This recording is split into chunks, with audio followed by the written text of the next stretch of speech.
Europe is helping Russia, and this is extremely serious for Ukraine. In fact, in the first 6 months of 2026, the European Union imported 136 shipments of liquefied natural gas from Russia's Yamal plant, totaling 9.97 million tons, which is 16% more than in the same period of the previous year. And so, while Europe supports Ukraine and imposes sanctions against Moscow on one hand, on the other hand, it still continues to buy too much energy from Russia. I've noticed that many of you watch my videos, and I'm really happy about that, but you're not subscribed. So if you enjoy my content, please subscribe. It's free for you, but it's really vital for the project. Thank you very much. To understand why Russian gas is still arriving in Europe, we need to start from the energy relationship that the European Union had built with Moscow before the invasion of Ukraine. Because the dependence on Russia was the result of decades of investments and agreements that had made Russia the main gas supplier for the continent. Just think that in 2021, Russia supplied the European Union with about 157 billion cubic meters, an amount equal to about 45% of all European imports. And most of this gas arrived through huge pipelines that transported the fuel directly from the place of production to the destination countries.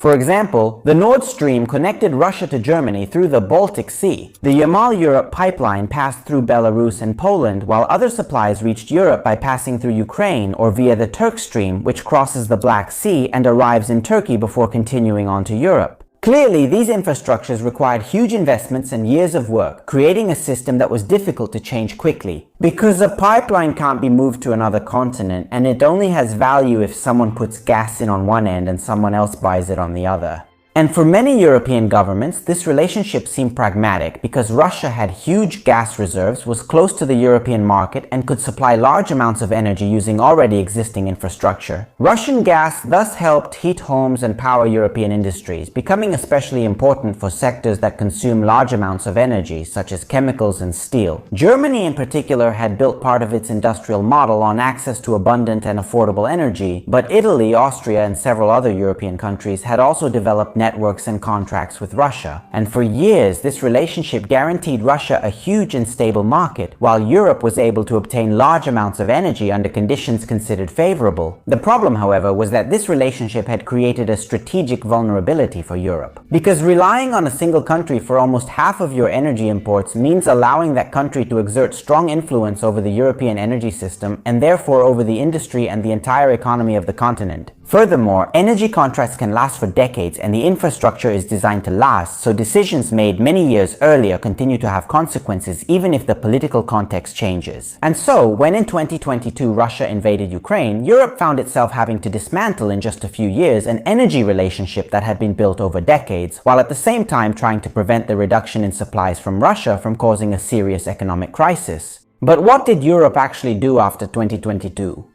After the invasion of Ukraine, did Europe really reduce its dependence on Russia? And according to the European Commission, imports of Russian gas went from 150 billion cubic meters in 2021 to 52 billion in 2024, while Russia's share of European imports dropped from 45 to 19%, and according to Brussels, in 2025, the volumes dropped further to 36 billion cubic meters and the Russian share decreased to 12%. In a few years, Europe will have reduced Russian gas purchases by over 2/3 compared to pre-war levels, with the clearest drop being in the pipelines that had connected Russia to European markets for decades. Russian exports via pipeline to the European Union have in fact dropped from over 155 billion cubic meters in 2021 to less than 40 billion in 2024. While Nord Stream was damaged in 2022, the Yamal Europe pipeline stopped operating, and the transit through Ukraine ended on January 1st, 2025 after Kiev decided not to renew the agreement with Moscow. But to understand the scale of the change, just think that in 2018, Russia had delivered to Europe through pipelines the remarkable amount of 201 billion cubic meters, whereas in 2023 through Ukraine, only about 15 billion cubic meters had transited compared to the 65 billion that were expected. Europe replaced part of these supplies by increasing purchases from Norway and importing more liquefied natural gas, or LNG, from the United States and Qatar, as well as making greater use of connections with North Africa. At the same time, the European Union also reduced its gas consumption, so much so that between August 2022 and January 2026, European gas demand decreased by 19%. And according to another survey between August 2022 and January 2025, the savings had been 17%, which is equivalent to about 70 billion cubic meters of gas per year.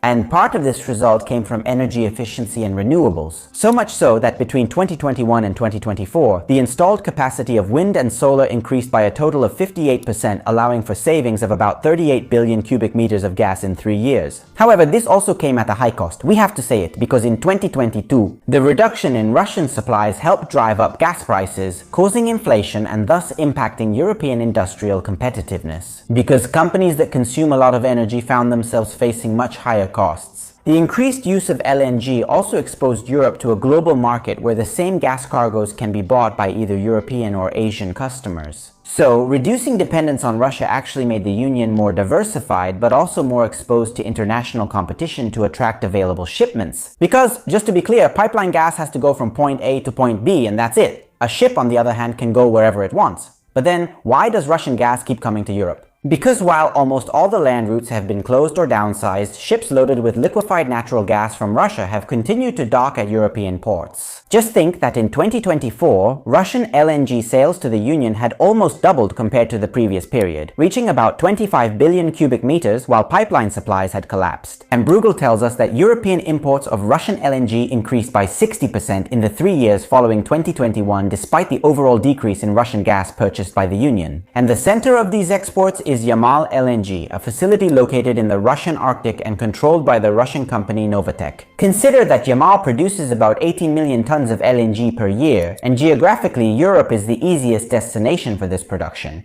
In fact, a ship can reach European ports in about 7 days from there, while to get to Asia, passing through the Suez Canal, it would take about 30 days. Then we have to say, there is also a shorter route along the Russian Arctic coast, which allows you to reach Asia in about 20 days, but normally this can only be used between July and the end of November. And so, in 2025, the European Union imported almost 15 million tons of LNG from Yamal, while in the first 6 months of 2026, European imports from Yamal have already reached 9.97 million tons distributed over 136 shipments, with an increase of 16% compared to the same period in 2025.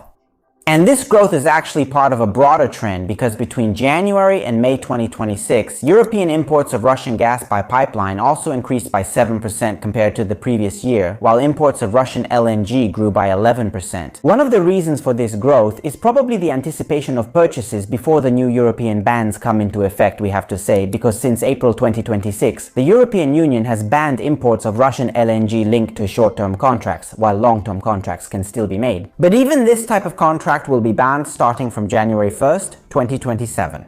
The reasoning that some companies may have had, therefore, was to concentrate more deliveries in the months before the final closure of the European market, thus increasing the imported volumes for that period. The 2026 record therefore reflects both the increase in deliveries from Yamal and the effects of the new European bans. But it still remains true that almost all the production from one of the most important Russian energy plants has continued and is continuing to find a market in European ports. But which countries continue to buy from Russia? In the first 6 months of 2026, the 3 main destinations for shipments from Yamal were France, Belgium, and Spain. And between January and August 2026, France had purchased about 4 million tons of Russian LNG, followed by Belgium with 2.3 million and Spain with 1.8 million. Meanwhile, the Netherlands had received about 1 million tons. France plays a central role because it has terminals capable of receiving large quantities of LNG. However, that does not mean that all the gas is consumed in France, because some of it can also continue through the European network. And in fact, according to the analysis I consulted to create this content, a portion of the Russian LNG that entered is LNG transported by pipeline to Belgium and then on to Germany.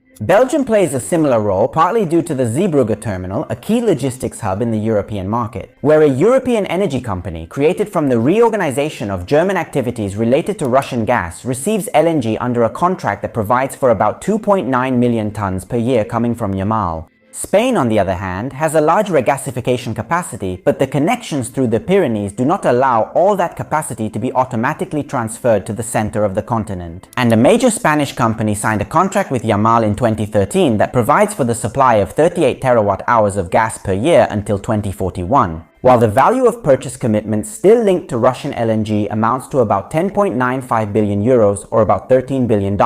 And the Netherlands also represent an important entry and exchange point thanks to their infrastructure integrated with that of Northwestern Europe. So much so that in the first 8 months of 2025, the value of Dutch imports of Russian energy represent one of the countries, entry point entry. A different case is that of Hungary and Slovakia, which mainly receive Russian gas through the Turk Stream pipeline, as previously mentioned, which starts from Russia across the Black Sea and reaches Turkey, before continuing through the Balkans towards Central Europe. In the first quarter of 2025, supplies through the European section of Turk Stream increased by 16% compared to the same period of the previous year, reaching about 4.5 billion cubic meters, mainly due to higher demand from Hungary and Slovakia. And since it became operational, Turk Stream has transported more than 63 billion cubic meters of Russian gas to the Union, generating over 20 billion euros for Russia, which is about $22.72 billion.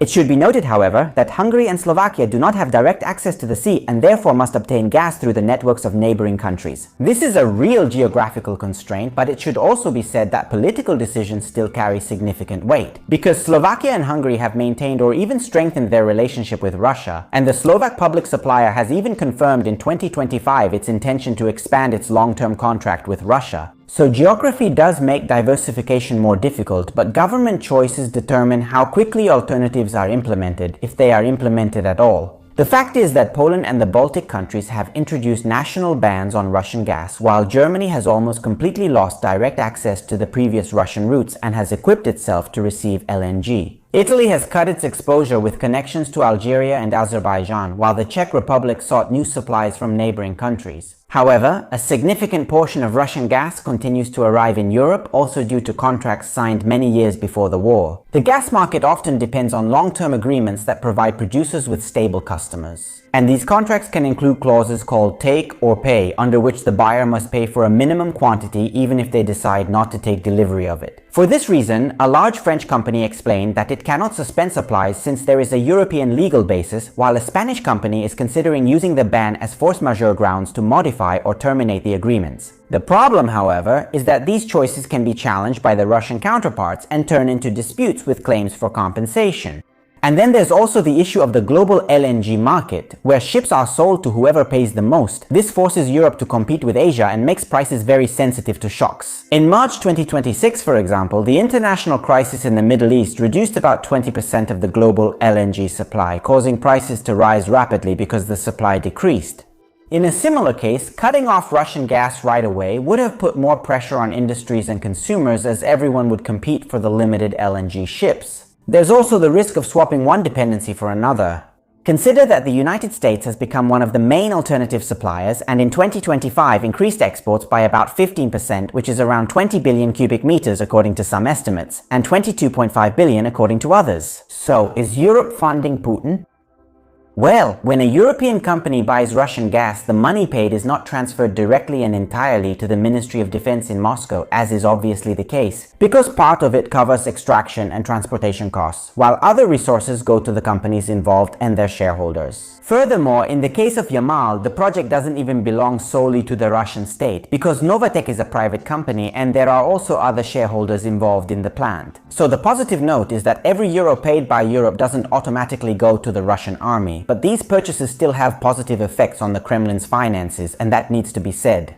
Because the energy sector generates revenue for Russian companies and therefore produces tax income for Moscow, consider that in the first 6 months of 2026, the European gas purchased only from the Yamal plant had an estimated value of 5.96 billion euros. And in the first 8 months of 2026, the Union had purchased a total of 11.4 billion euros worth of Russian energy. However, this represents a 21% decrease compared to the same period in 2024, and it's a much lower figure compared to the more than 133 billion euros paid in 2021. And this is important to highlight, because payments have decreased enormously compared to the period before the war, but they still continue to be economically too significant. However, Reuters calculated that from the beginning of the invasion until the first 8 months of 2025, European imports of Russian energy had exceeded a total of 213 billion euros. While in the same period, just think, the Union had allocated 167 billion euros in financial, military and humanitarian aid for Ukraine according to the Killeen Institute. Okay, these two figures are not perfectly comparable, it must be said, but they are significant, and it must also be said that the responsibility is not distributed in the same way among Europeans. And this is important to emphasize because in the first 8 months of 2025, Hungary and Slovakia together still accounted for about 5 billion out of the 11.4 billion euros spent by the Union on Russian energy. And when will things get better? The European Union has now approved a binding plan to eliminate Russian supplies with a complete ban on LNG that will come into effect at the beginning of 2027 and a ban on pipeline-transported gas that will start in the autumn of the same year. And the sanctions for companies that do not comply with the new rules could reach at least 40 million euros, 3.5% of the annual global turnover, or 300% of the estimated value of the transaction.